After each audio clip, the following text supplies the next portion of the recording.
Well, good morning and welcome back to CityLine. With me, I have somebody who is polished, elegant, dapper, and so talented, it's going to make your head spin. I'm talking about Dr. Paul Elliott Cobbs.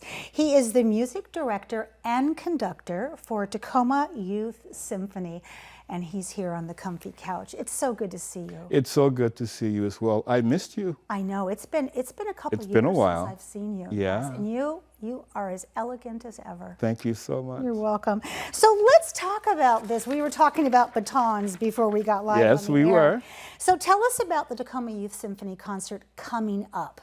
We have a concert coming up in less than 2 weeks, and it celebrates the music of the Americas. We're going to be doing Samuel Barber's Adagio for string, Copland's Appalachian Spring, some of his American songs as well.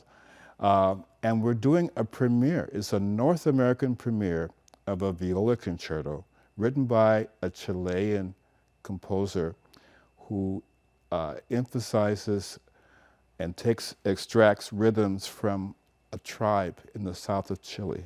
How about that? Wow. How about that celebrating America? Huh? Wow. I mean, my mind went to a campfire, a village, Yes. and this musician trying to replicate the sounds that are heard around them. That's exactly right, because you have one segment where you have raindrops, you have another segment where you have wind, another segment where you have a storm, and it's all in the music. How did you pick that piece to premiere it, and why? Well, Joyce Ramey, who's the soloist, and I have been working together since 1989. Oh my. And she said, it's time for us to do something together again. And so we did. She gave me 3 choices. And she said, one of these choices is a new one that hasn't been done yet. I said, yes. Yes, let's I'll do take it. that. We're showing pictures of some of the soloists for the concert on May That's 22nd. Tell us about these people. What do we need to know to really get to know them? Well, Joyce is a professor at UPS. She's also a musician in the ballet orchestra in Seattle. She's a wonderful teacher. And we've been together doing concertos since '89. That was in Seattle. We've done concertos in Everett. We've done concertos in Tacoma. So that's the thing about music. You have friends, and that friendship lasts for a lifetime. Absolutely. I bet you two finish each other's sentences, don't Yes, you? we read each other quite well. Musically. That's true. For so long. So you mentioned you've been focusing on the Americas this year. How did the students respond? Because I would think that it's, in addition to, it's an entry into a musical style and a certain genre of music, but it's also a history lesson. You can't play this music unless you know why it was made. That's a perfect analogy, because what we do every year, we focus on a different region of the world. And over a period of time, our students learn so much, not just about the music, but the people themselves.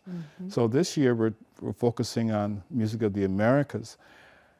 What we find is that many of them don't know their own history. The first music that went from America to Europe was jazz. Oh, there it is. Yeah, it was jazz, along with ragtime and blues. And so even the composers who we call classical composers also had this affinity for jazz. So we've done Gershwin, we've done Bernstein, his symphonic dances from West Side Story, you know, and this summer we're gonna, I find that there was a need for them to learn more about their own music. Yes. And while Aaron Copland was the first American composer to be renowned in Europe with his Appalachian Spring, he was a big fan of jazz. He loved it. And so we need our students to learn more about that. Yeah. And so as we were doing West Side Story, I could see that a lot of them had no idea how to play jazz. Yep. So we worked on that. And you know, my brother is a jazz percussionist, and it's, great. I almost want to say it's kind of a lifestyle, it's Yeah. kind of a vibe. Yes. They are too young to step into that world totally now. Right. But boy, I can just see a few of them going, hey, there is life in a different area over here. Maybe That's I should exactly step into right. it. So many of the students in Tacoma Youth Symphony are mentoring younger students, which I love that connection. Yes. Tell us about your mentorship program, Dr. Cobbs, and the benefits you're seeing from it. We have so many wonderful young adults who give up their time to spend with our little ones. We have students as young as second grade and as old as seniors in college. So that's why we have 5 different groups. And the older ones will come in and work with the younger ones. Now, anybody over 25 to a second grader is old. Ancient. Yeah, ancient. But if you're 16 and you sit next to them, they'll do whatever you say. You are a wise man. So in that way, we pass down our culture, the caring, Yes. the hard work, the discipline, being nice to each other. The collaboration. The not collaboration. competition. Yes. So they want to emulate the behavior of the older ones. And we find that goes on and on. And they can't wait until they're 16 so they can do the same thing. So tell us, this summer you are starting a symphonic jazz workshop.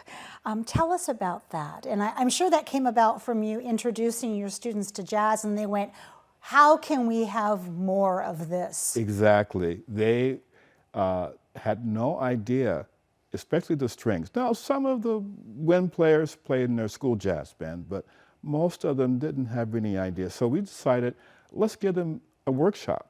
And so we're going to do Duke Ellington, and we're going to do Gershwin, Yes. and William Grant Still. William Grant Still, his Afro-American Symphony, third movement. It has gospel, it has jazz, and so we're going to introduce it to them. We even have a professional jazz trio coming in to do some demonstrations.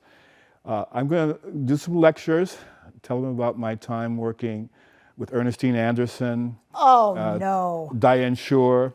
Deedles? Deedles, oh yes. Yes. Deedles would always call me Paulie. She says, you call me Deedles and I'll call you Paulie. Well, I didn't like Paulie, but for Deedles, it's okay. Yeah. I love that. So let's also talk about, in these last few minutes, it is your 60th anniversary, and not yours as in Dr. Cobb, but as in Tacoma Youth Symphony. What kind of things do you have planned to celebrate, and who do you need to thank? Well, this is a huge celebration year coming up for us, and we're going to allow all of our groups to be put on stage and showcased. Wow. We're going to open with a costume concert where everybody's in costume and we play movie scores from the youngest orchestra all the way up to the oldest. And I'll let you in on a secret. I am going to be the Phantom of the Opera. Oh, I love the Phantom of the As we Opera. play the Phantom, of the opera music. Of course. Yeah. So, and I want to thank our board for its continued support. I want to thank our past executive director, Dr. Loma Cobbs, who got us through this pandemic. We never stopped. We just went virtual, and I would see her up all night trying to find ways that we could make this work. And our staff that worked tirelessly, and our new executive director, Dr. Anna Jensen, who's going to lead us into the future. Oh, there we She's go. doing a great job. And future, that's my next question. So your final concert is on May 22nd. Yes. And if there is a student, and I'm sure there is, or there is a parent who is watching right now thinking, wow, I know that my child would like to be involved in the Tacoma Youth Symphony. Tell us about the process and how do they get involved? Well, the best way to get involved is to come to our Evergreen Music Festival in the summer. Spend a week with us. You'll like us so much, you'll want to spend the entire year. However, if your schedule doesn't allow that, then what you do is sign up for an audition, which is in August, and you'll just play for me or one of the other conductors. We'll listen to you and just put you in the proper group. So don't be nervous. Just find something you can play well that you feel good about. We'll listen. And if there's a problem with money, don't worry about it. We have scholarships. We have scholarships for tuition. We have scholarships for private lessons. There's no reason why you can't do it. That is so impressive. And I'm sure you even have inroads and people who can help our students get their hands on an instrument. That's exactly if their right. instrument belongs to the school they're currently going to. That's right, we do. We've done that quite often. You think of everything. I want to say thank you so much. What you do for our city is a ministry. It's a soul print that you leave. Thank you.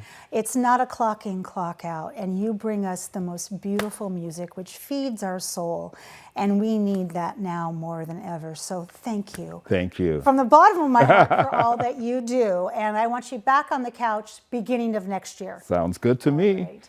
We have much more to come on CityLine. After a little bit of musical chairs, we'll have the Museum of Glass. Ben is here. You don't want to miss that. We'll be right back.